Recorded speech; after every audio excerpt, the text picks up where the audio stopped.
Salut tout le monde, bienvenue sur AOS Geeks.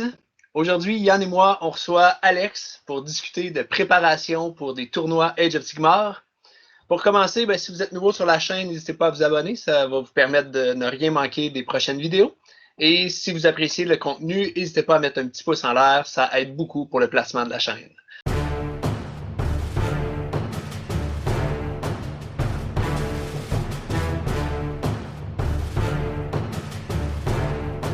Alors, sur ça, on va commencer. Salut Alex, ça va bien? Yeah, ça va super bien toi aussi, Vincent. Oui, très bien.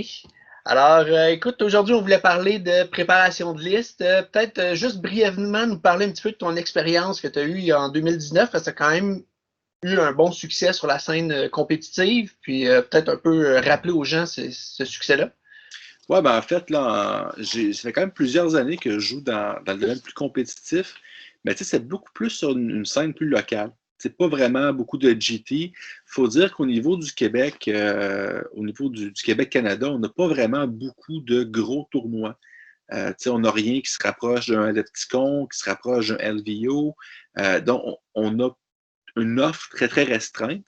Et en fait, nous, le gros tournoi que notre groupe, souvent, on va, c'est le Capital City Bloodbath, qui est à Ottawa, donc qui est juste vraiment là, à la frontière entre le Québec et l'Ontario, deux provinces de l'Est du Canada. Puis, en 2019, en fait, c'était ma quatrième ou cinquième présence à ce tournoi-là. J'étais quand même relativement proche. Une couple de fois, j'ai fini deuxième en 2018 avec une armée de Stormcast Vanguard. Et en 2019, là, j'ai pris, tu sais, je ne veux pas me taper dans le dos, je vais quand même le faire un petit peu, là, mais j'ai pris le monde par surprise en battant, en gagnant le tournoi avec une armée de Caradron alors qu'ils étaient sur leur ancien livre.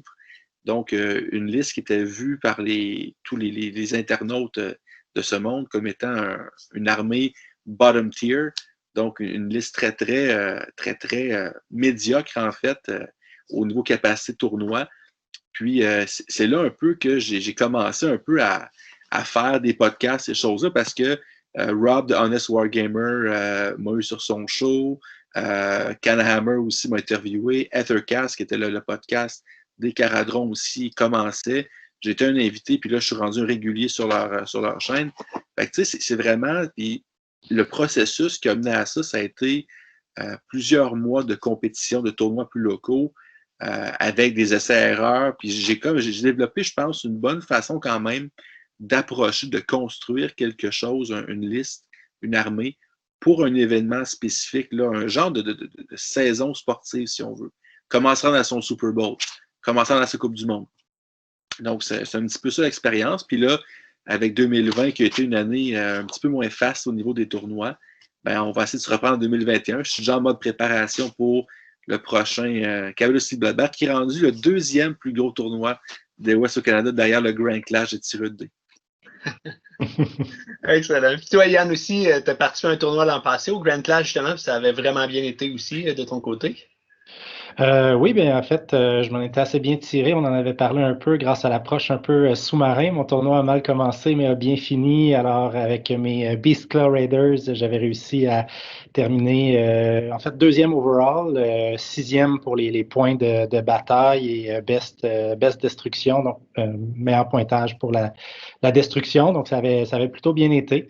Mais bon, j'ai pas le pedigree d'Alex encore non plus, donc je vais devoir récidiver quelques fois avant de me considérer au niveau d'Alex. Je suis pas encore là. Tu commences déjà à te préparer pour le clash d'avril 2021. Fait que, Très activement, puis certainement aussi pour le Capital City Bloodbath 2021 aussi, s'il y a lieu comme prévu. On touche du bois là-dessus pour les événements, hein, mais avec les nouvelles des vaccins et ces choses-là, on a une lueur d'espoir qu'on va pouvoir avoir peut-être des événements un peu différents avec le masque, distanciation, mais je pense qu'il y a moyen peut-être là, de. Ah, du moins, c'est ça, c'est ce qu'on espère. On va avoir du plaisir, assurément. Ouais, Alors, on va commencer ça peut-être avec une première question. Comment est-ce que vous choisissez votre armée? Peut-être commencer avec toi, Alex. Qu'est-ce qui va faire que tu vas choisir une armée plutôt qu'une autre pour une saison de tournoi? Ben, en fait, là, ben, c'est une très bonne question. Je vais faire un genre de disclaimer en partant. Là. Je pense que les commentaires que je vais dire tout au long de la vidéo là, s'appliquent d'un point de vue d'un joueur qui désire s'améliorer dans des milieux compétitifs. Parce qu'il y a beaucoup de joueurs de tournoi qui vont là pour l'aspect social, qui vont là pour montrer leur modèle qu'ils ont peinturé. Et que l'aspect compétitif, ça les touche plus ou moins avec l'armée, ils vont avec qu'est-ce qu'il y a. Oui, qui vont juste jouer leur armée préférée ou qui n'ont pas les moyens non plus de changer d'armée ou qui n'ont pas le temps de peindre une autre armée au complet. Donc, des fois, on a le choix entre une ou deux armées, on prend cette armée-là, on va en tournoi, on a du plaisir, puis c'est tout. Mais comme joueur compétitif, on n'a un peu pas le choix de se donner de la latitude puis d'investir pour pouvoir changer d'armée en fonction un peu de la situation. Oui, exact. Excellent point, Yann.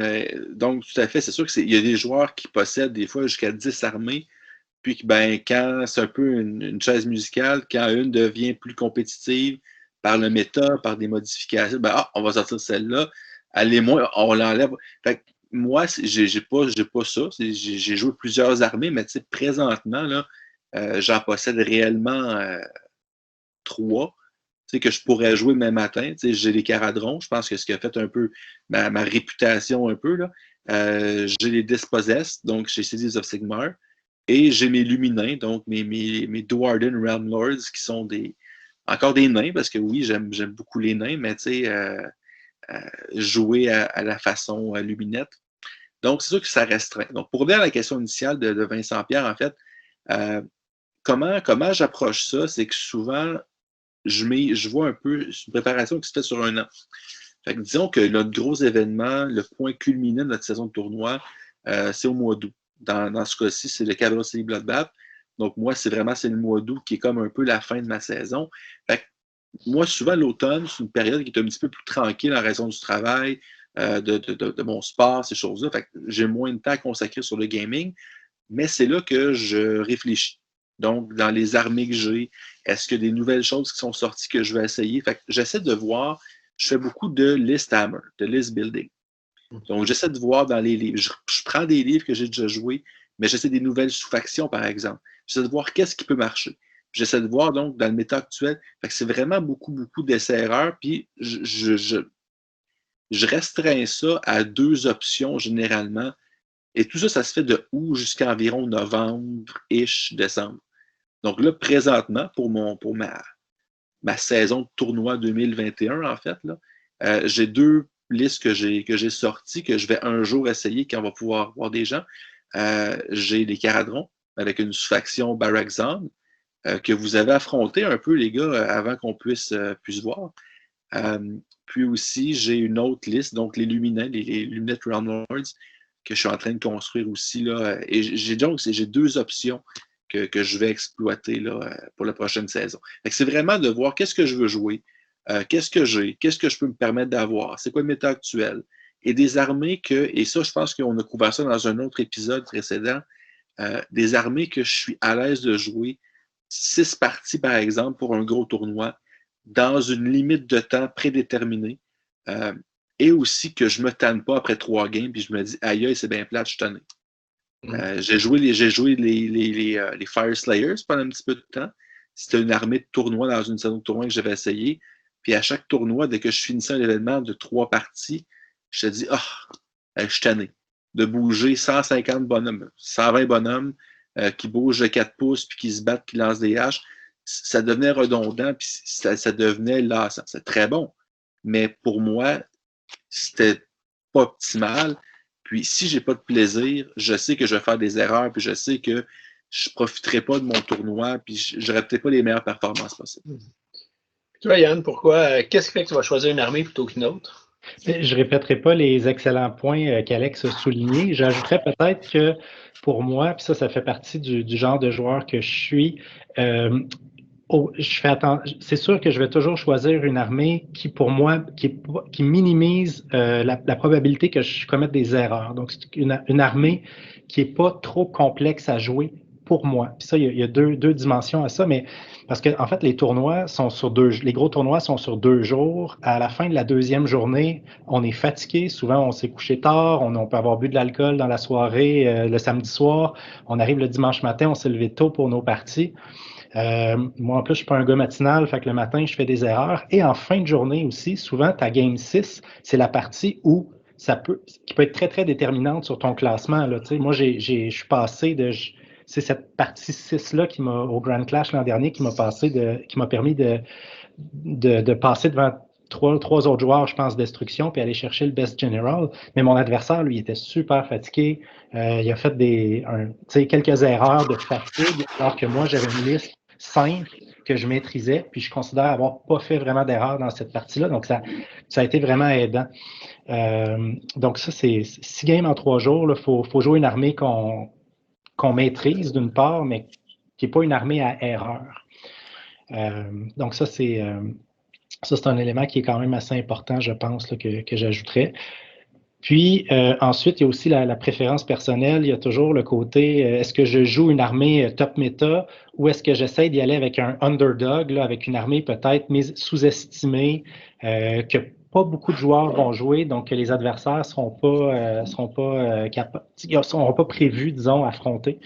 Donc, je suis un peu dans ce dilemme-là, d'ailleurs, pour le prochain Grand Clash, là, à savoir qu'est-ce que je vais jouer. Des très bons points. Hein. Mais autrement, ouais, je pense qu'Alex avait souligné les éléments importants. Oui. Puis un coup que tu as choisi ton armée, un coup que vous avez choisi quelle armée vous allez jouer, comment est-ce que vous montez la liste? C'est quoi les critères importants pour monter une liste qui va être compétitive? Là, on prend pour acquis, comme tu as dit, Alex, que quelqu'un va au tournoi en espérant là, avoir du succès dans ses parties. Ben, en ce qui me concerne, en fait, là, c'est parce que surtout quand tu es dans un événement, là, bon, Yann le dit, un événement de 2 jours, par exemple, les gros tournois qui sont généralement 5 ou 6 parties, tu as un énorme facteur de chance et de probabilité ou d'improbabilité. C'est-à-dire que tu as bien beau dire, ben, OK, présentement, là, les grands méchants loups, c'est Caradron, c'est Séraphon, c'est Zinch. Mais dans un gros événement, les chances que tu joues contre ces listes-là sont quand même pas si élevées que ça. Et tu sais jamais contre quoi tu vas jouer. Quand tu joues un tournoi, vous êtes 6 joueurs, tu connais les joueurs parce que c'est des gens locaux, ben, tu sais leur style de jeu, tu sais qu'est-ce qu'ils jouent, tu sais les figurines qu'ils ont. Fait c'est facile de faire une armée qui va être un peu là, taillée sur mesure pour affronter ces joueurs-là. Quand tu tombes dans du gros tournoi, plus c'est un gros tournoi, en fait, moins les chances sont bonnes que tu saches qu'est-ce que tu vas affronter. Donc, quand j'approche une liste, en fait, faut qu'il y ait toujours un potentiel de take all comers. Je sais pas l'expression francophone pour ça, mais... Être prêt à affronter, peu importe. Être prêt à tout affronter, en fait. Oui, c'est ça, exactement. Je peux pas focaliser sur je sais que je vais jouer contre du Slanesh, contre du Zinch, peu importe. Ben, il faut que j'aie une liste pour casser ça. Et ça, c'est pas nécessairement ce qui est le plus évident. Ça veut dire des fois, c'est faire des choix de création de liste qui peuvent être très, très difficiles. Puis je vais prendre un exemple de 2019, l'année que j'ai joué avec les Caradrons. Déjà que ça surprenait beaucoup de joueurs que je sorte les Caradrons parce qu'à l'époque, c'est pas les nouveaux Caradrons, là, Barak Zelfin, Vortex, on est loin de tout ça, c'est des années-lumière. Mais j'avais à ce moment-là le méta actuel, peut-être que vous vous en rappeliez les gars, mais les grands méchants loups du temps, c'était Flesh Eater Court, Gristlegore et c'était Slanesh. Donc deux armées... L'Activation War dans ce temps-là. Les Activation Wars, tout à fait. Donc, c'était vraiment un méta qui était axé sur le corps à corps. Parce que présentement, les armées qui dominent sont des armées qui ont beaucoup de tirs ou qui ont une capacité de dommage à distance qui est élevée. C'est Séraphon, Zinch, Caradron et même, je pourrais mettre Luminette aussi là-dedans, qui risquent peut-être dans une prochaine saison, quand on aura plus de données, être capable de révéler à quel point que les Luminettes peuvent être méchants à ce niveau-là. C'était pas ça.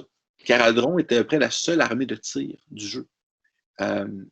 Et à cause que les internets disaient que c'est pas très bon les Caradrons, personne n'en jouait. On n'en voyait jamais.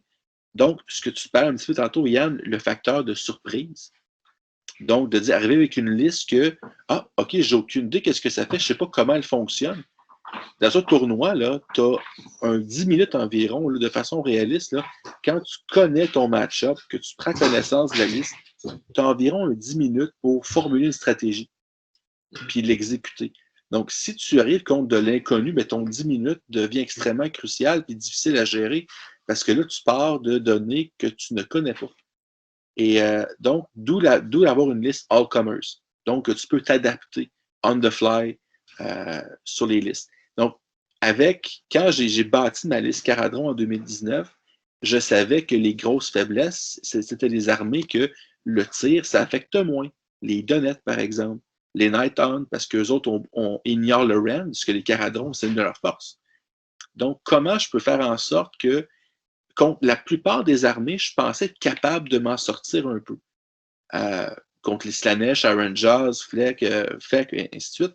Mais je me dis, en prenant, par exemple, une sous-faction Barak Zilfin qui me donne des bonus contre ce qui vole, je relance mes 1 to hit, to wound à l'époque, Idonette, tout vole. Night Hunt, tout vole.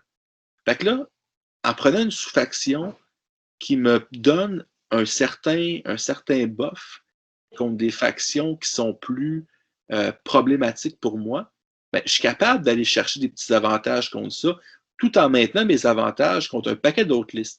Donc, choisir vraiment, faire une liste qui est capable qui peut former une réponse contre à peu près toutes les menaces possibles, sans dominer tous les match-ups, mais être capable d'avoir des petits plans B, être capable d'avoir des petits quelque chose. Donc, ça peut être un facteur intéressant quand on crée une liste. Donc, d'avoir un petit peu en tête, là, d'être capable de faire un petit peu tout. Avoir du mouvement, avoir du tir, avoir du combat et avoir un potentiel aussi pour capturer et garder des objectifs. C'est intéressant, j'ai une approche ça là-dessus. Tu sais, Alex, tu as une approche de liste équilibrée. De mon côté, j'ai plus tendance à avoir une approche de maximisation. Quand je regarde un Battletome, quand je pense à mes listes, je me dis une liste dominante ou une liste en tout cas qui a des chances de gagner, je dois être capable de dominer au moins 2 des phases du jeu. Donc, je dois soit pouvoir dominer la magie, que ce soit avec la magie ou des prières, mais essentiellement de la magie. Donc, je dois devoir dominer soit la magie, le mouvement, le tir, le combat, ou à la limite le contrôle d'objectifs résilience. Donc ça, c'est les espèces de phases du jeu, même si le contrôle, c'est moins une phase. Puis si je domine 2 de ces éléments-là, j'ai des chances de gagner toutes les parties.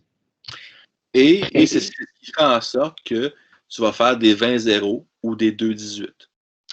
C'est le risque, effectivement, qu'on peut prendre. C'est ce qui arrivait avec mon armée de Beastclaw Raiders. Quand j'ai vu, dès que le Battletome est sorti, les gens étaient déçus, tout ça sur Internet. Puis moi, j'ai dit à Vincent, non, le bataillon Urbald, full Beastclaw Raiders, il y a quelque chose à faire avec ça, c'est sûr. Parce que je voyais qu'automatiquement, tu domines le mouvement. Donc, tu as un mouvement hallucinant, puis tu domines le corps à corps. Il n'y a pas grand-chose qui peut résister au combat à ça. Et tu domines aussi avec le nombre de pauses très bas que tu vas avoir. Oui, pour le déploiement aussi, il y a un avantage avec un très bon, oui, effectivement.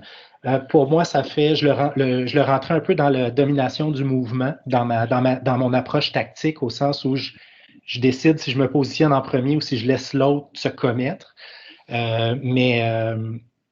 Donc, puis effectivement, ça donne une armée qui a, disons, des chances contre presque tout. Parce que souvent, l'équilibre, j'ai l'impression que il y a plusieurs armées ou factions que même si tu essaies d'équilibrer, tu ne seras jamais à la hauteur. Tu vas toujours. Mais je pense que ton approche est certainement excellente aussi. Là, mais c'est ça. Moi, mon approche est un peu plus all-in. Maximiser les forces puis pas tenter de pallier les faiblesses que j'ai. C'est un peu mon approche. Puis, je trouve que c'est une très bonne approche, Yann. Je veux dire, c'est tout à fait logique de vouloir chercher qu'est-ce qui est de meilleur dans un Battletome et de le multiplier, de l'exploiter. C'est tout à fait normal. Là. Mais et ça revient à ton style de jeu. Tout à fait. Moi, je suis plus conservateur dans mon style de jeu. Je suis plus défensif, je suis plus réactif dans ce sens-là. Toi, tu es plus agressif.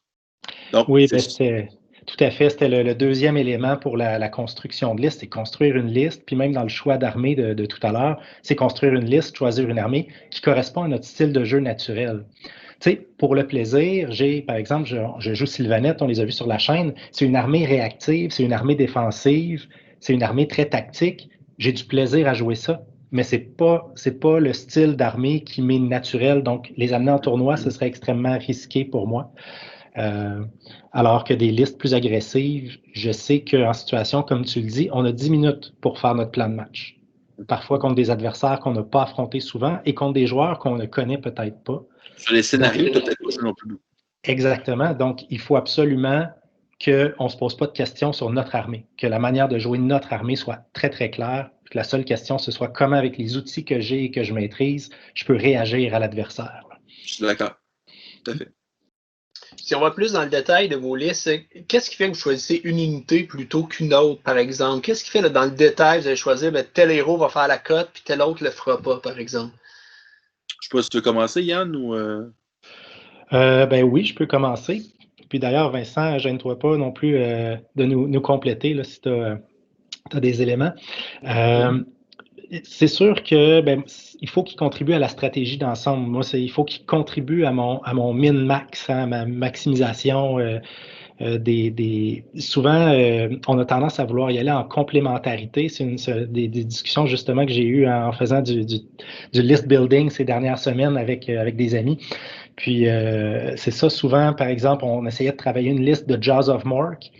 Puis, souvent, les gens essayaient de rentrer un sorcier. Hein, on va rentrer un chaman pour lancer Squiggler, tout ça. Puis moi, je me disais, je comprends, mais pour moi, est-ce que je peux dominer la magie avec les squigs? Absolument pas. Ben, je vais mettre mes points dans quelque chose. Je veux pas le chaman. Je vais mettre plus de squigs qui vont aller frapper, qui vont aller. Donc, c'est pour moi, faire la cote, c'est est-ce qu'il me permet de contribuer à maximiser mon plan de match, les forces de mon armée, tout ça, c'est un peu mon approche. Et tu veux l'avoir de façon la plus fiable possible, dans le sens que mettre Fidélisation. un seul sorcier contre la plupart des adversaires, que tu vas avoir un nombre de dispels, que tu vas avoir surtout des bonus aux dispels, ben, dépenser des points et te fier sur quelque chose que tu n'as pas tant de chances que ça, honnêtement, de passer de façon fiable, pour toi, c'est pas une bonne approche. Exact. C'est un très bon point. C'est un très bon point. Je vais avoir une approche quand même un petit peu différente de la tienne à ce niveau-là. Moi, en fait, c'est que j'essaie de regarder. En fait, la première chose que je regarde, et c'est pour ça que j'ai tellement de plaisir des fois à relire le même Battletome, c'est découvrir des perles rares. Moi, c'est ce qui me fait triper parce que, tu sais, ceux qui ont écouté un petit peu sur la chaîne à l'occasion, là, oui, Caradron, c'est mon armée principale, je vous dirais. Là. J'ai une énorme collection de figurines. J'ai vraiment une sélection incroyable. Je peux faire à peu près n'importe quoi. Sauf qu'en même temps, c'est facile de tomber dans la facilité puis de dire ben, voici ce que les internets nous disent. Donc, je joue Iron Sky Command, je joue avec le Vortex, Ironclad. Mais en même temps, il me semble qu'il y a plus de profondeur que ça dans le livre. Et c'est vraiment de prendre, OK, je vais essayer telle sous-faction. Comment cette sous-faction-là fonctionne-t-elle? Qu'est-ce qui la fait accrocher? Puis rappelez-vous, quand on avait pu jouer une partie ensemble, il y a de cela plusieurs lunes, en personne, je jouais Barrack Zone avec des Skywarden, qui est un peu l'unité, le parent pauvre, un peu, si on veut, du livre des Caradrons, parce qu'ils sont souvent mis à l'écart au profit des Endrin Riggers. Mais dans Barrack Zone, avec les bonus, avec les héros qui supportent, soudainement, oh, OK, ça frappe, ça. Oui, ça frappe, mais encore là, j'ai choisi les unités en fonction de ce que je veux accomplir. Je vais avoir du punch de corps à corps, je vais avoir des unités qui peuvent déloger des adversaires d'un objectif. Oh, dans Barrack Zone, soudainement, les Skywarden deviennent vraiment plus efficaces que dans n'importe quel autre Skyport. Fait que si je joue une sous-faction qui met l'accent sur telle ou telle unité, ben, ça se peut que ça va orienter mon choix et quels héros vont permettre à ces unités-là d'encore plus briller. Et là, c'est ce que je suis en train de faire dans mes luminins. J'essaie de voir quel. Il n'y a pas une grande sélection. Fait que ça, c'est un avantage. Tu as des combinaisons qui sont limitées, mais j'essaie de trouver des. Et surtout, là, et ça, je vais sûrement revenir là-dessus souvent. Là, puis Yann, tu en as parlé un petit peu tantôt, là, mais surprendre l'adversaire. Ça, dans un tournoi, là, ça n'a pas de prix. Si, exemple, tu joues contre un Caradron en tournoi, je prends Caradron parce que c'est un exemple facile pour moi. et tu sais que, je joue contre un Caradron, fait que les internets me disent que, attention, je vais avoir le mouvement Zilfin dans la phase de héros, j'ai le Vortex, j'ai l'Ironclad. Et là, tu arrives, donc j'imagine que tu joues le Vortex. Non, je joue Baraxon, j'ai pas d'Ironclad, j'ai pas de Vortex. Oh, soudainement, OK. Le plan de match vient de changer, là.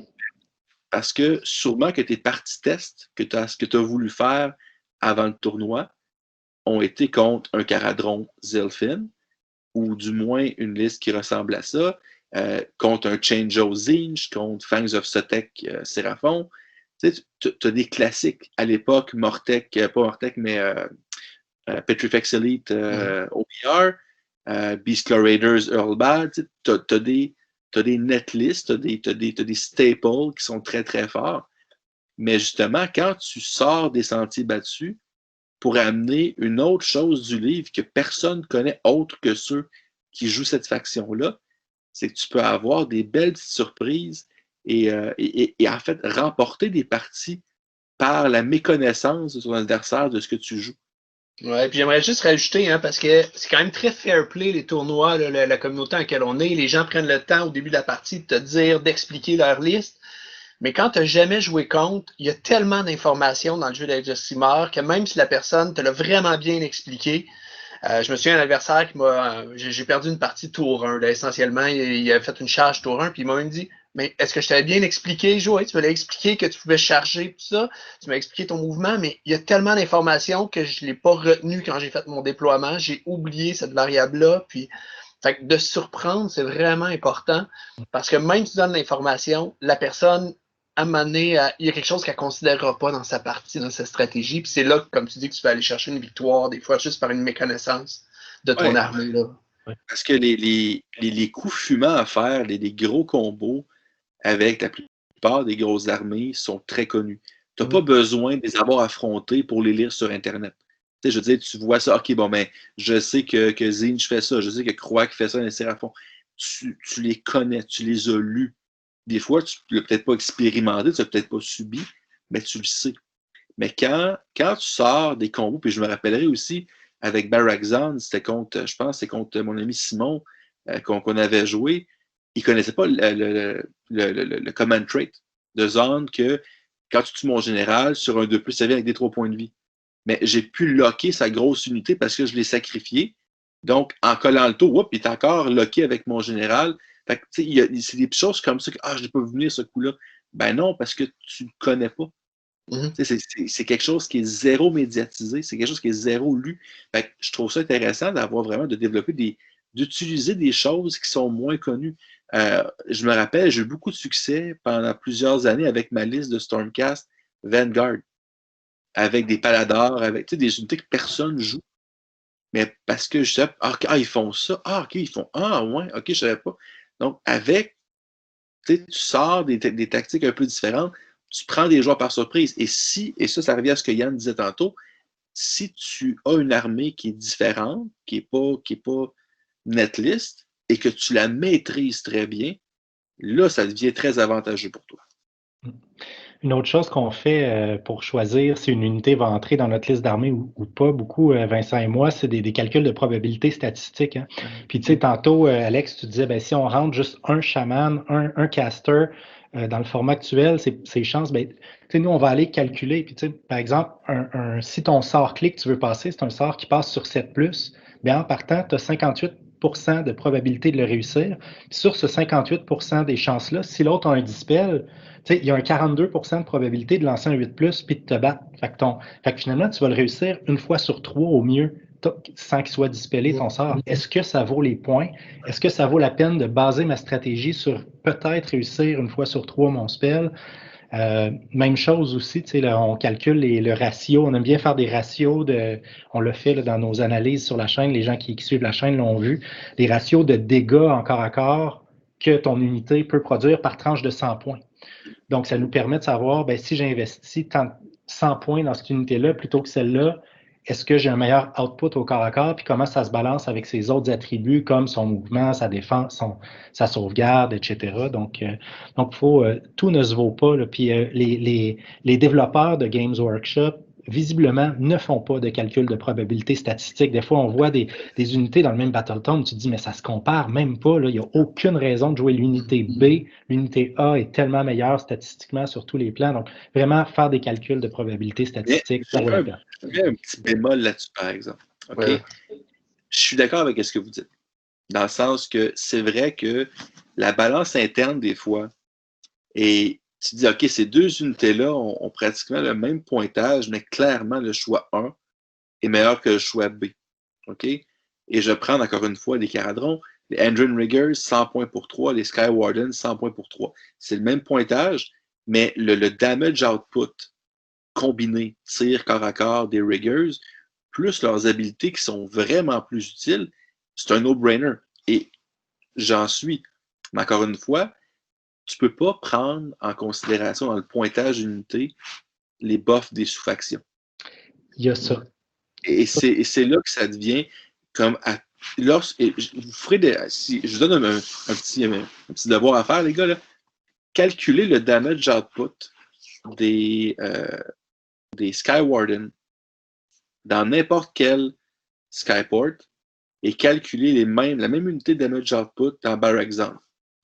C'est clair. Il faut que tu calcules tes trucs avec buff, sans buff. Nous, on fait souvent ça. OK, si je donne tel buff puis tel buff, j'arrive à quoi? Parce que tu as des. C'est quoi la probabilité aussi d'être capable de donner ce buff-là? Parce que des fois, on peut s'emballer en construisant une liste puis trouver des trucs. Là, hey, je peux vraiment optimiser ça, ça va être super bon. Mais là, tu regardes, c'est quoi la probabilité qu'en situation de jeu, j'arrive à rassembler les conditions pour que mon buff parfait soit là, que ce soit à l'intérieur de 12 pouces de ce bonhomme-là, puis que j'ai utilisé un point de commandement avec lui, puis que l'adversaire est tel mot-clé, ben là, je le détruis automatiquement. Ouais, mais ça va arriver une fois par 4 parties. Je fais du pouce sur ta critique aussi, Alex, quand tu dis, bon, nous, on aime bien le Mathammer, on fait les stats, puis on calcule quel buff est avantageux pour telle ou telle unité, puis sauf qu'il y a aussi des impondérables. Il y a des trucs comme, OK, cette unité-là cogne plus fort, mais l'autre, elle se déplace mieux, ou elle a telle habileté particulière, et là, il y a des trucs, ben, ça, c'est plus à la pratique qu'on sent si c'est bon ou pas, l'impact que ça a sur la partie. Il y a des choses qui sont plus difficiles à mesurer, à calculer. Mais l'outil de calculer est quand même intéressant. Quand tu as deux unités dont la principale fonction va être d'aller cogner l'adversaire, ben, tu peux faire des stats pour savoir ben, c'est laquelle va être la plus durable, c'est laquelle qui va frapper le plus fort. D'accord. C'est dans le choix des armes. Mais dans le fond, c'est simplement dans le choix des armes aussi. Tu as deux options d'armes. Puis des fois, il y en a une qui est statistiquement meilleure dans 95% des cas. Tu te dis, bon, ben, je vais. On joue les odds, les probabilités. Exact. Et ça, en plus, c'est aussi en excluant l'impact des bataillons, l'impact du nombre de postes qui est plus limité. C'est un bataillon que tu dois inclure certaines unités qui sont peut-être moins compétitives, mais qui te permettent d'avoir une ou deux postes, par exemple, et tu peux avoir l'initiative. Ben, est-ce que là, à ce moment-là, ça vaut la peine d'inclure ces unités-là pour accomplir peut-être un objectif que tu as d'avoir le moins de postes possible? Fait que, tu sais, vous êtes beaucoup plus Mathammer que moi, les gars, et c'est bien correct comme ça. Mais moi, c'est vraiment, en tout cas, personnellement, j'essaie vraiment, quand je me construis une liste, là, OK, je prends telle sous-faction, quelle serait, avec ces règles-là, la meilleure liste pour cette sous-faction-là? Oublions le reste, là, pour cette sous-faction-là. Je veux l'optimiser, à quoi j'arrive? Donc, j'oublie le Internet Wisdom qui me dit que telle unité, il faut la spammer. OK, peut-être dans une autre sous-faction qui est la plus populaire, oui. Mais dans celle-là, qu'est-ce que je mets? Donc, puis le Mathammer a assurément ses limites. C'est une information parmi d'autres. Puis la question qu'il faut toujours se poser aussi, c'est cette unité-là, quel est son rôle dans ma liste? Et est-ce que c'est la meilleure unité pour jouer ce rôle-là? Puis, donc, ouais. Je continuerai peut-être avec une petite question sur la construction de listes. Peut-être une dernière question. Quand vous construisez les listes, à quel point vous tunez en fonction des facteurs externes, comme par exemple le méta du moment, en fonction du Player's Pack que vous allez avoir, là, les scénarios qui sont choisis, les royaumes dans lesquels on va jouer, les systèmes de scoring. À quel point vous allez tuner votre liste en fonction de ça? Ben, en fait, en fonction du Player Pack, tout va être en fonction du Player Pack. C'est-à-dire, là, pour ceux qui sont peut-être moins familiers, un player pack, dans le fond, c'est quoi? C'est un document. Là, chaque tournoi, en fait, a ses façons de faire. Là. Certains vont avoir des scénarios aléatoires la journée même. Donc, on ne sait pas quel scénario qu'on va affronter. Et d'autres vont aussi avoir une façon de marquer les parties différentes. Je compare, mettons, ma façon de faire des tournois avec 3 objectifs, donc 3 façons de faire des points, versus le LVO et le petit con que c'est tout ou rien, tu gagnes ou tu perds, tu gagnes par 1 point, tu gagnes tous les points. C'est sûr que ça va impacter beaucoup. S'il y a des points qui sont décernés à la destruction de l'armée adverse, ben, je vais avoir une armée qui est peut-être moins axée sur le contrôle, mais qui peut vraiment faire beaucoup de dommages. Vice-versa, s'il n'y a aucun point, ça ne donne absolument rien, la destruction de l'armée adverse, ben, je prends une armée qui est axée beaucoup plus sur le contrôle et le vol d'objectifs. Donc, oui, le player pack va influencer beaucoup. Le méta actuel, c'est sûr qu'il va influencer un peu aussi. C'est-à-dire que, puis je n'ai parlé un peu tantôt, là, en 2019, le méta, c'était Flesh Eater Courts Slanesh. Fait que c'est sûr que je me dis, ben, si je veux gagner un tournoi d'envergure, un tournoi de 2 jours, c'est sûr que quelque part dans mon cheminement, je vais affronter ces armées-là. Fait que c'est ceux qui sont généralement surreprésentés parce que c'est les armées qui sont hautes du moment. Souvent, c'est des bons joueurs compétitifs qui vont les prendre pour avoir des meilleures chances de gagner. Donc, je m'attends à avoir des match-ups. Fait que c'est sûr que je dois en tenir compte là-dedans. Mais je dirais dans l'ordre, c'est player pack. Donc, comment on peut gagner les parties. Puis après ça, on regarde, OK, qu'est-ce qui va être surreprésenté au tournoi qui s'en vient. Je suis exactement du même avis qu'Alex là-dessus. Je rajouterais peut-être aussi le facteur en tournoi. Les parties se jouent en 2h30, 2h45. Donc, c'est important, je pense. Puis Vincent, tu pourras en parler davantage, mais de jouer une liste qui part fort, qui commence en force, donc qui est capable de faire des points rapidement, contrairement à une liste qui serait plus lente, résiliente, puis qui fait ses points au tour 4, 5, bien, ça se peut que tu les joues jamais, les tours 4, 5. Là. D'ailleurs, Vincent, tu as vécu ça un peu. Là. Oui, ben en fait, c'est peut-être aussi, j'avais pas beaucoup d'expérience dans le Clash, c'est notre premier gros tournoi, on n'avait pas fait beaucoup avant. Puis j'avais une liste de Horde, là, de Legion of Grief, et puis qui essentiellement, sa force était bon, la récurrence, là, les unités qui revenaient. Puis c'est arrivé à plusieurs parties, qu'on discutait avec mon adversaire qui m'avait battu après, puis qu'on disait hey, s'il y avait un tour ou 2 de plus à jouer, c'est clair que là, tu l'avais parce que mes unités revenaient, puis je réussissais à le grinder tranquillement, à diminuer ses forces. Puis j'ai jamais pu jouer ces tours-là. Sauf que là, ce que j'ai appris aussi un peu, puis j'ai réfléchi, on a parlé avec Guillaume, qui est un joueur Skaven, qui lui joue de la hub, puis il dit ben moi j'ai eu le temps de finir toutes mes parties, et il y a des stratégies, comment placer ses dés à côté pour maximiser, pour que ça aille plus rapidement, brasser les dés, tout ça. Très bon joueur, Guillaume, en passant. C'est un super bon joueur. J'ai eu vraiment du plaisir à jouer avec, puis il joue très très bien sa liste. Puis c'est ça, j'ai repensé après ça à mon tournoi. Je vois peut-être que je n'étais pas assez préparé à jouer cette liste-là dans un 2h30, 2h45.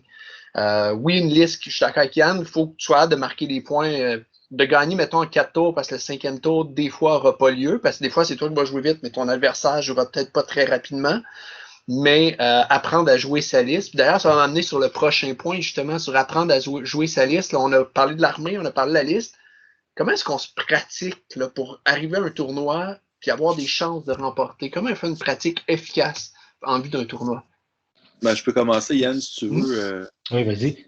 En fait, tu sais, je vais faire du pouce avec ce que tu viens de parler, en fait, pour faire une petite transition. Là. Je sais pas, Yann, tu te rappelles, quand tu étais venu à Trois-Rivières faire un tournoi d'une journée, on avait joué une partie contre. Je sais pas si tu t'en souviens. Oui. Caradon contre Beastler Raiders. Et tu sais, tu me parlais un peu, ouais, qui tu penses qui va avoir des bonnes chances au clash, ces choses-là. Puis j'avais dit, tu sais, Danick Gagné, qui jouait Séraphon. Je sais pas si tu t'en souviens aussi. Oui. Et j'avais dit, par contre, lui, il a une armée qui est extrêmement difficile à battre, mais il gagnera jamais. Parce que son armée, un peu comme Vincent Pierre, ça prend 4-5 tours. Puis c'est un joueur qui est très méticuleux. C'est un joueur qui a beaucoup, beaucoup de choses à faire dans ses phases. Ses tours sont plus longs. C'est un joueur qui est réfléchi, fait qu'il ne fait pas de mouvement hâtif. Fait que lui, il va avoir de la misère à jouer 4 tours. et c'est pas à son avantage. Donc, il va gagner des 12-8, des 13-7 selon notre système de scoring, là, mais il ne fera pas de 20-0. Donc, et c'est ça qui va un peu, sur 6 parties, là, l'écart va se creuser un peu. Là. Donc, comment on se prépare à jouer ça? Ben, où est-ce que j'en suis présentement, lorsqu'on va pouvoir jouer un jour? Là, j'ai 2 listes présentement que j'ai bâties.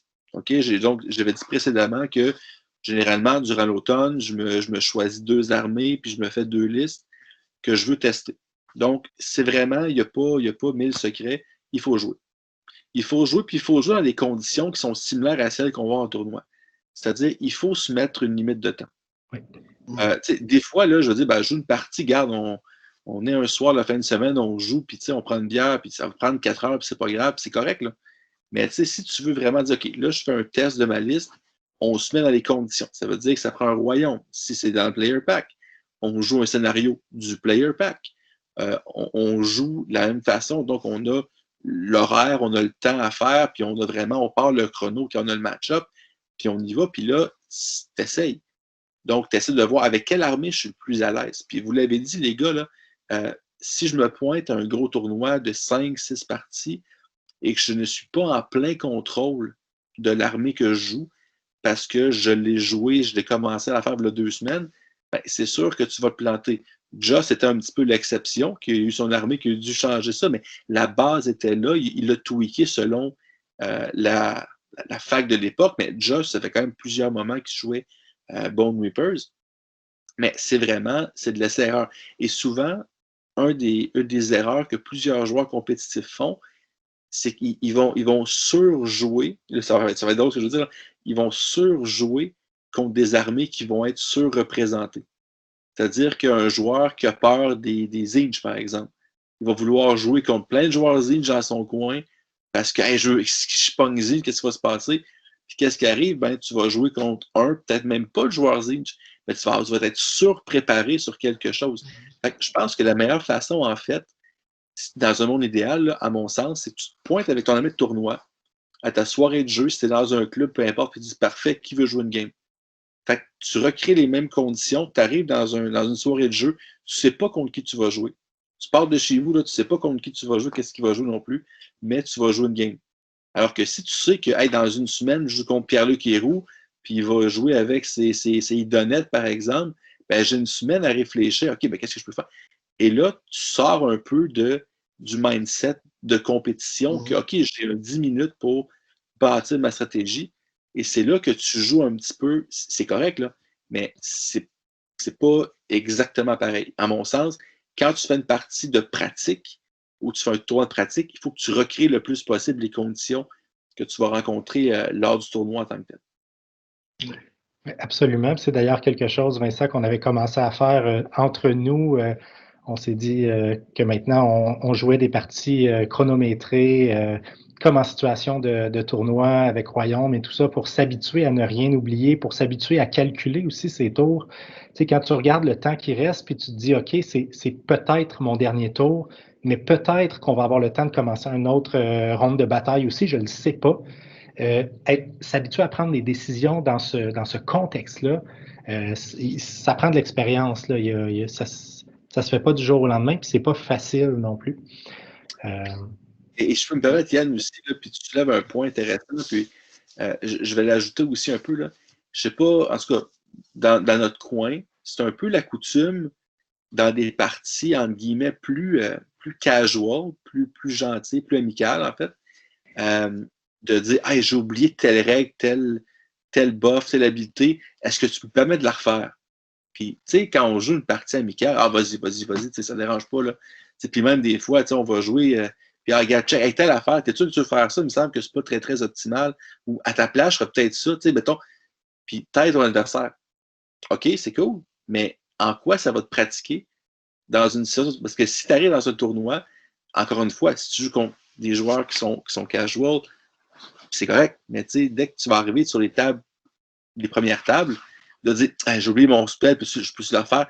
Ben non, je suis désolé. Puis c'est pas un geste de mauvais sportsmanship, c'est ça la compétition. Puis même que je l'ai inclus dans mon player pack pour le clash de cette année. Donc, ne demandez pas à l'adversaire de refaire quelque chose d'une phase qui est passée. Parce que, tu sais, je veux pas, en fait. Je veux pas commencer à dire, ben, ah, mais moi, je te l'ai laissé, fait que si tu fais une erreur, j'aimerais ça que tu me le laisses. Puis là, ça devient gérable. Fait que quand vous pratiquez, vous dites, OK, là, c'est une pratique, là. Si je fais un oubli, c'est mon oubli. Mhm. C'est comme ça. Puis moi, avant, puis j'étais le premier à le faire bien souvent. Tu sais, de dire, hey, tu me le laisses-tu, j'ai oublié, puis ah, tu sais, aussi, vas-y. Mais quand tu pognes un joueur et tu dis, hey, j'ai oublié telle affaire, excuse-moi, ça m'arrive souvent d'oublier cette chose-là, puis que l'adversaire a dit, ben, je suis désolé, non, c'est fait. Tu n'as pas d'argument. Parce qu'il a raison de te permettre de revenir en arrière. Donc, moi-même, ça m'a pris beaucoup de temps avant de m'habituer parce que je suis une personne qui oublie facilement. Donc, je joue vite parce que je suis habitué à jouer dans un laps dans le cours, mais l'effet négatif de jouer vite, je les oublie. Et moi, c'est comme ça que j'ai découvert, je me suis entraîné à avoir le moins d'oubli possible, c'est-à-dire faut que je le vive de l'oublier, que je sache. Ben, peut-être deux petites choses que je rajouterais sur ce que tu dis. Là, on n'en a pas parlé encore, mais je pense qu'un aspect important aussi d'une partie de pratique en vue d'un tournoi, c'est après ça, après avoir joué la partie, d'avoir fait tes erreurs, c'est de prendre le temps de faire une rétroaction avec ton adversaire, de dire, OK, qu'est-ce qui s'est passé? Où est-ce que tu penses que je me suis planté? Où est-ce que tu penses que j'ai fait un mauvais move? De ton côté, moi, je pense que là, tu aurais dû frapper ici, tu aurais dû activer en premier. Je pense que la rétroaction, elle est super importante après, plutôt que de se le dire sur le coup, peut-être, pour ne pas ce qui empêche de recréer les conditions de tournoi. Faut qu'après coup, là, prendre le temps de s'asseoir et se demander, OK, qu'est-ce que j'aurais pu faire mieux, puis qu'est-ce que mon adversaire aurait pu faire mieux. Ça, je pense, c'est une partie importante d'une bonne pratique en vue d'un tournoi. 100% d'accord. Tout à fait. Puis un autre élément aussi, c'est de se souvenir, Alex, tu soulignais l'importance de minimiser le nombre d'erreurs, en fait, là, parce qu'en tournoi, ça ne pardonne pas. C'est pas comme une partie récréative où on peut reprendre nos erreurs et tout ça. Puis en contexte de tournoi aussi, on joue contre des joueurs souvent qu'on ne connaît pas ou peu. On peut être dans un contexte, il y a certains joueurs que l'aspect compétitif stresse, donc ça les rend un petit peu anxieux ou stressés. Donc, il y a différentes. On peut être fatigué aussi à cause de la soirée de la veille ou simplement parce qu'on est dans une troisième partie de la journée. Donc, tous ces facteurs-là font que ça augmente notre probabilité de faire des erreurs aussi. On est dans une situation où on va faire plus d'erreurs en tournoi qu'un jeudi soir quand on est en train de jouer avec un ami, même si on pratique. Donc vraiment, ça rejoint l'importance d'avoir beaucoup pratiqué la liste, de s'être pratiqué aussi à jouer en ne corrigeant pas ses erreurs. C'est-à-dire que si on fait une erreur, il faut vivre avec, il faut apprendre aussi à jouer pour rattraper des erreurs. Donc, tour 2, je fais une grosse erreur, comment je fais pour limiter les dégâts? Ça, il faut s'être habitué à on va faire des erreurs. Ça arrive tout le temps, c'est humain, tout ça. Donc, tout ça, ça fait partie de la pratique aussi. Maîtriser la liste, mais aussi apprendre à jouer avec ses erreurs. Puis dans la préparation, moi, j'irais même un peu plus loin pour éviter les erreurs, se faire une petite cheat list, c'est-à-dire que, bon, voici à l'Hero Phase, voici dans l'ordre c'est quoi que je dois faire, voici dans la phase de combat les habiletés. Moi, je sais que je m'en étais écrite, là, une de mes listes préférées, ça a été la liste que je jouais avec Nagash, puis des blocs de Reaper dans le temps que c'était vraiment fort. Yann a détesté cette liste-là. Moi, je l'adorais, mais Nagash avait une quantité de sorts incroyable à lancer. Ben, j'avais une liste qui disait, bon, ben, le premier sort que je lance, c'est celui-là, celui-là, celui-là. Puis à la fin, j'avais, bon, ben, si telle condition, tu casses cela d'abord. Sinon, ben, c'est lui en premier. Fait que j'avais comme un flow chart finalement pour m'indiquer quel sort je devais sélectionner. Parce que sinon, les premières parties, c'est arrivé plein de fois que je lance toutes les sorts. Ah non, j'ai oublié Danse Macabre qui était le sort qu'il fallait que je lance ou j'ai oublié ce sort-là qui aurait été utile. Fait au besoin, même si vous n'aurez pas la feuille nécessairement avec vous en tournoi, parce que vous allez la connaître par cœur en tournoi, prendre le temps de l'écrire, moi je sais que ça a été vraiment utile pour moi là, de bien séquencer toutes les étapes d'un tour pour une armée que j'essaie de maîtriser. En fait, dès que tu trouves le moyen qui pour toi est le meilleur pour justement te sentir en contrôle. Moi, je ne suis pas cheat sheet du tout, mais pour toi, clairement, ça t'a aidé, puis c'est parfait. Là. Je pense que c'est vraiment trouver son propre moyen. Puis, écoutez, il n'y a pas de recette miracle, mais c'est sûr que lorsque tu vas dans un tournoi que tu veux pratiquer, tu ne peux pas arriver à un tournoi et avec une liste que tu ne maîtrises pas et espérer être capable de finir tes matchs et être capable de rivaliser. Je pense pas que c'est possible, honnêtement. Puis, petite question, juste question qui m'intrigue. bon, évidemment, tu vas pratiquer, ça va t'amener des fois à reconsidérer peut-être ta liste d'armées, tu vas peut-être changer une unité, changer la taille d'une unité, diminuer une, augmenter une, etc. Je sais que Jocelyn disait justement qu'un peu à la dernière minute, en voyant le Players Pack, il avait divisé une unité de Mortec parce qu'il s'est dit, ben, je vais avoir une unité Battle Line de plus pour un des scénarios, ça va être avantageux. Jusqu'à quel moment euh, tu te donnes pour changer une liste d'armées avant un tournoi?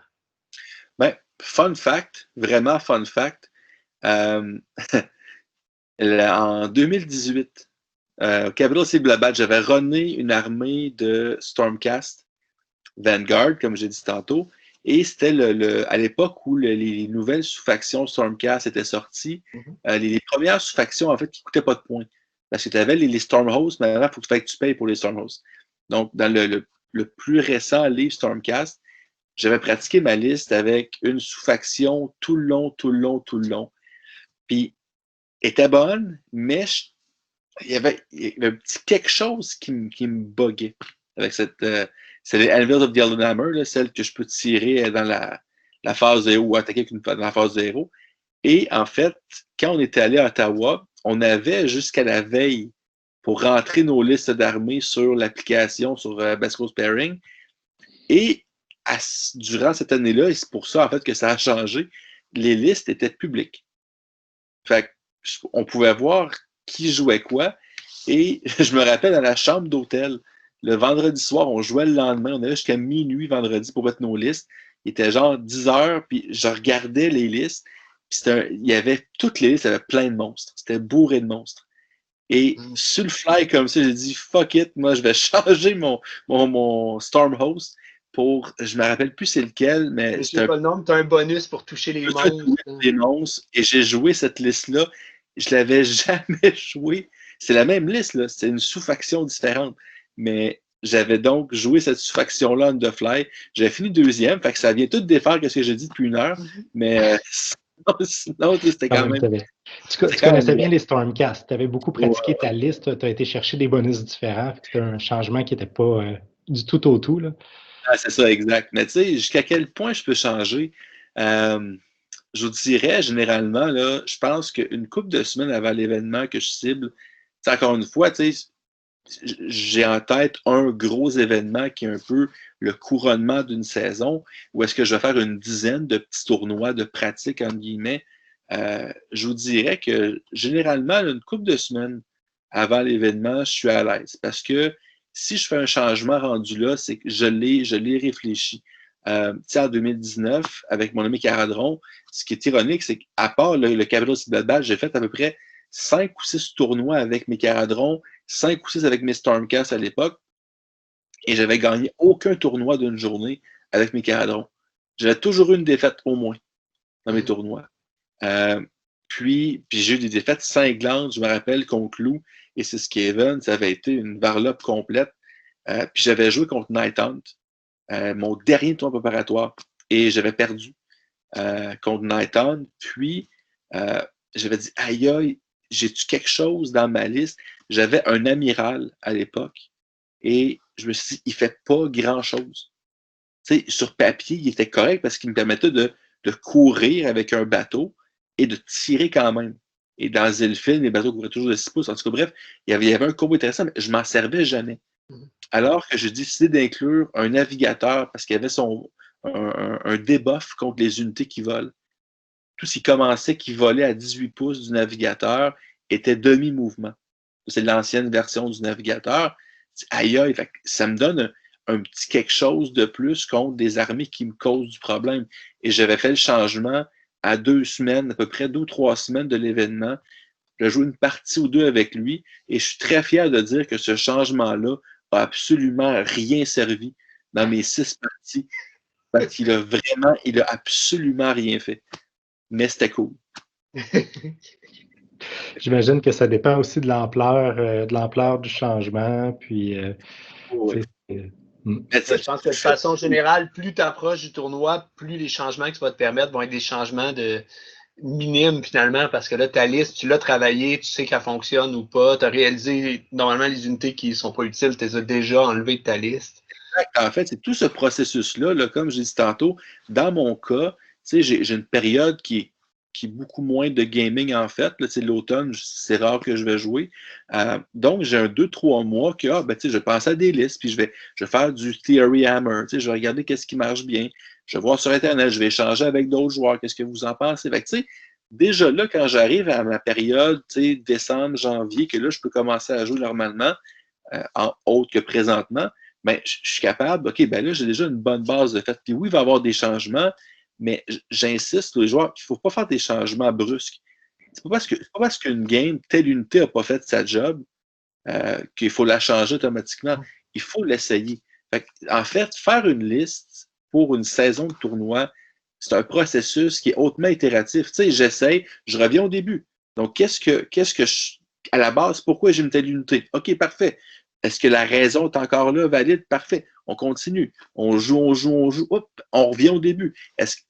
Donc, c'est comme ça que, à mon sens, on bâtit une bonne liste. Puis, je pense que si tu me dis c'est quoi la limite que je peux changer, bien, la limite, c'est encore une fois, est-ce que le changement que je vais faire, je suis assez à l'aise pour maîtriser ma nouvelle liste, comment qu'elle est?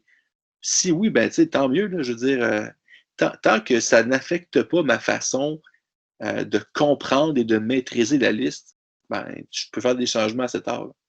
Mais je pense que c'est vraiment intéressant, Alex, ce que tu dis là, de quand on fait des essais, comment modifier notre liste par la suite ou pas, suite à quelque chose qui ne fonctionne pas comme on pensait, parce qu'en réalité, on a notre tactique. Quand on construit notre liste, on a une idée, une stratégie derrière.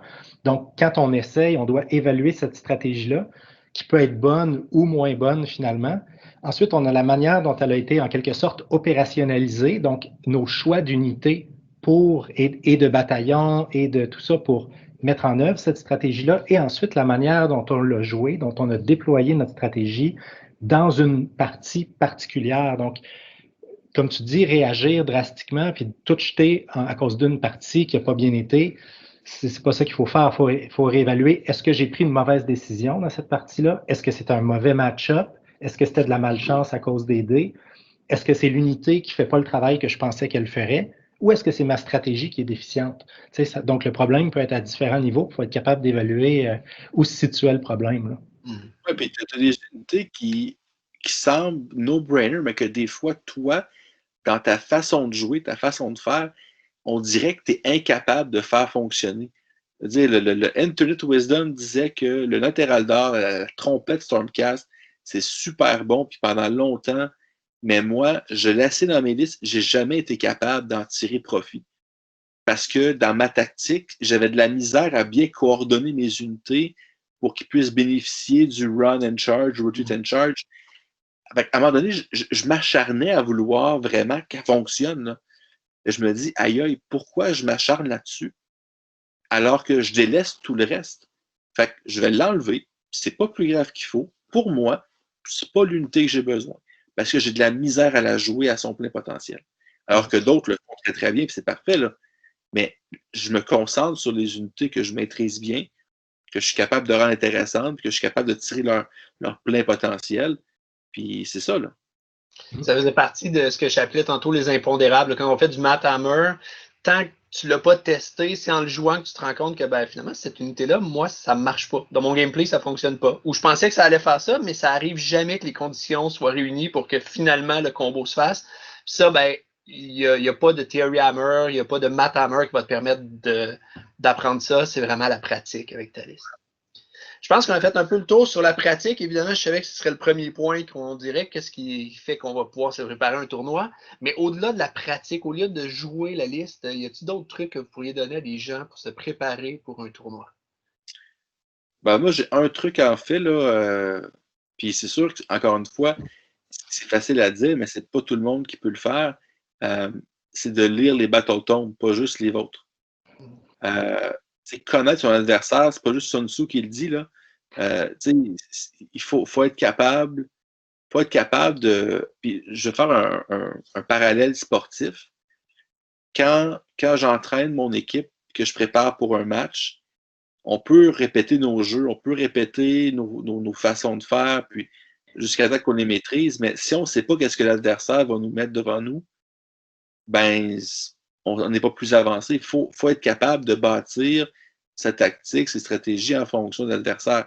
Fait que si, au début d'une partie, tantôt, Vincent, tu faisais allusion, là, j'explique mon armée à l'autre. On est très, très ouvert comme ça dans notre club de jeu. Mais tu sais, si je dois passer 20 minutes pour OK, ça c'est telle unité, ils font telle affaire. OK, ça c'est telle unité. Si tu pars de zéro, ça va être un information overload. Tu vas tellement avoir de stats que non seulement tu ne retiendras pas la moitié, tu ne vas rien retenir, tu vas tout mélanger. Alors que si tu sais, OK, bon, il y a des skinks, les skinks font ça. Parfait. Il y a des pink horreurs, les pink horreurs, ça fait ça. OK, parfait. Tu sais, c'est correct, là, tu peux avoir ta sous-faction, tes artefacts, mais je sais, grosso modo, je connais ces unités-là. Je connais les artefacts. Moi, j'achète tous les Battle Tomes qui sortent, même si c'est des factions qui m'intéressent absolument pas. Juste pour que je puisse avoir à portée de main l'information. Juste pour que je puisse dire, ah, OK, bah, telle sous-faction est intéressante. Ah, OK, si je joue contre ça, comment je pourrais. Tu sais, je me fais une tête. Puis l'autre chose aussi, puis ça, c'est un autre conseil que je veux donner. Je pense qu'aller dans le plus de tournois possible, oui, c'est sûr, il n'y a pas de secret. Plus je joue, plus je m'améliore. Ça, il n'y a pas de secret. Sauf pour Pierre-Luc Héroux, plus qu'il joue, plus qu'il pogne les nerfs. Ça, c'est une autre chose. Mais aussi, là, ce que j'ai découvert, c'est en organisant beaucoup d'événements. Tu sais, vous autres, là, quand vous venez au clash, vous avez du fun, vous jouez, mais moi, j'observe aussi, là. Je vois les joueurs en action, je vois les listes en action, je vois qu'est-ce qui marche, qu'est-ce qui marche pas. Fait que ça aussi, des fois, là, juste aller à un événement comme observateur, puis regarder comment les joueurs préparent leur game, comment les armées se jouent, c'est quoi les armées qui sont en vogue ces temps-ci. Parce que tu as souligné aussi l'importance de ne pas seulement se fier sur des netlists, donc sur des listes qu'on trouve sur Internet. Puis le réflexe qu'on peut avoir, c'est d'aller voir les résultats de tournois sur Internet, regarder les meilleures listes, puis dire je vais jouer ça, mais on a juste vu la liste, on n'a pas vu comment la personne la jouait, quelle stratégie l'a amené à bâtir cette liste-là. Donc ça, c'est un autre élément important aussi. Voir la liste en action, ça permet vraiment de voir aussi est-ce que c'est une liste qui va me convenir, est-ce que je vais être capable de la jouer comme ça, est-ce que dans mon méta à moi dans lequel je joue, cette liste-là va être aussi compétitive. Puis peut-être pour les personnes qui n'ont pas les moyens de s'acheter tous les Battle Tomes parce que ça finit par être plutôt dispendieux, l'information est facilement accessible. Il y a plusieurs chaînes YouTube qui font des Battle Tome reviews, des analyses d'armées, des analyses d'unités, tout ça en français, en anglais. Donc l'information est facilement disponible. Ça donne accès à différents points de vue aussi. Souvent, le point de vue, par exemple, que nous, on va donner sur notre chaîne, ce sera peut-être pas le même point de vue qui va être donné sur AOS Coach ou sur French War Game Studio ou sur d'autres chaînes. Donc, ça donne une diversité de points de vue. Donc, écouter des reviews, écouter des analyses, écouter des rapports de bataille aussi, ça permet de voir certaines armées, par exemple, que nos amis, que les gens dans notre groupe de jeu ne jouent pas, qu'on n'a jamais l'occasion d'affronter. Aller voir un rapport de bataille avec cette armée-là, ça nous permet de voir comment ça se joue, de quoi ça a l'air et tout ça. Et découvrir certains combos tactiques qu'on n'aurait peut-être pas pensé aussi. Oui, absolument. Ouais, j'ai vu des petits tricks parfois. Moi, j'en regarde quand même pas mal. Souvent, quand je fais la peinture, j'écoute en même temps les rapports de bataille, puis des fois, des petites choses de dire, ah, il joue cette spell-là de cette façon-là pour. Ah, j'aurais jamais pensé ça. Fait que c'est vraiment intéressant, comme dit Alex, des fois de découvrir des petites stratégies que tu n'aurais pas pensé par toi-même, que tes amis n'utilisent pas non plus. Exact. Ben, je pense que ça fait pas mal le tour pour la préparation pour un tournoi. Alors, ben, écoute, merci Alex pour tes commentaires, tes conseils. Merci Yann. C'est un plaisir, les gars. Ben, merci à vous qui nous avez écoutés et je vous souhaite bon wargaming.